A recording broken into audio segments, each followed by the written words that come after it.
اور داہنے کروٹ کو پورا دھولیے، اور دھلنے کے بعد اس میں صابن کا بھی استعمال آپ کر سکتے ہیں۔ اور آخر میں بیری کے پتوں کے پانی اور کافور کا ذکر ہے، وَجْعَلْنَا فِي الْآخِرَةِ کافورا۔ اور دوسری حدیث میں کیا ہے، اغسلوہ بماء وسدر، پانی سے اسے غسل دو اور بیری کے پتوں والے پانی سے اسے غسل دو۔ وقت زیادہ ہو گیا، بات ابھی کمپلیٹ نہیں ہو پائی، انشاءاللہ پھر کبھی بیان کیا جائے گا کہ اس کے بعد کیا ہوتا ہے۔ اور پھر جو ہم لوگ میت کو جب گھر سے نکالتے ہیں، عورتیں ایک ساتھ مل کے جو چلاتی ہیں، نوحہ کرتی ہیں، اس نوحے کا کیا حکم ہے حدیث کے اندر، اسے بیان کیا جائے گا، اس کی پوری تفصیلات بیان کی جائیں گی۔ لہٰذا ابھی ہم لوگ 2 غسل دے چکے ہیں، تیسری غسل دے رہے تھے، تیسری غسل کا طریقہ کیا ہے، اس کے بعد کیا کرنا ہے، اس کے بعد اگلے خطبہ جمعہ میں اسے بیان کیا جائے گا۔ آخر میں اللہ رب العالمین سے دعا ہے کہ اے الہ العالمین ہم تمام مسلمانوں کو صحیح احادیث نبویہ پہ عمل کرنے کی توفیق عطا فرما۔ اے الہ العالمین جو علم اللہ کے نبی صلی اللہ علیہ وسلم نے صحابہ کرام کو دیا، اے اللہ اس علم سے ہم تمام مسلمانوں کو نواز دے۔ اے الہ العالمین ہم لوگ جو غلطیاں کرتے آ رہے ہیں، اے اللہ ان غلطیوں کو چھوڑ کر اور صحیح طریقے سے عمل کرنے کی ہمیں توفیق عطا فرما۔ ربنا تقبل منا انک انت السمیع العلیم وتب علینا انک انت التواب الرحیم۔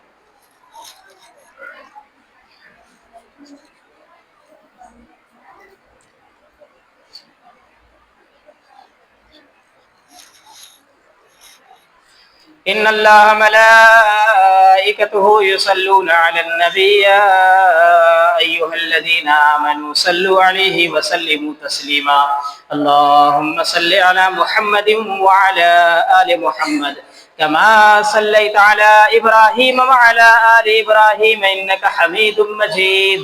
اللهم بارك على محمد وعلى آل محمد كما باركت على إبراهيم وعلى آل إبراهيم إنك حميد مجيد۔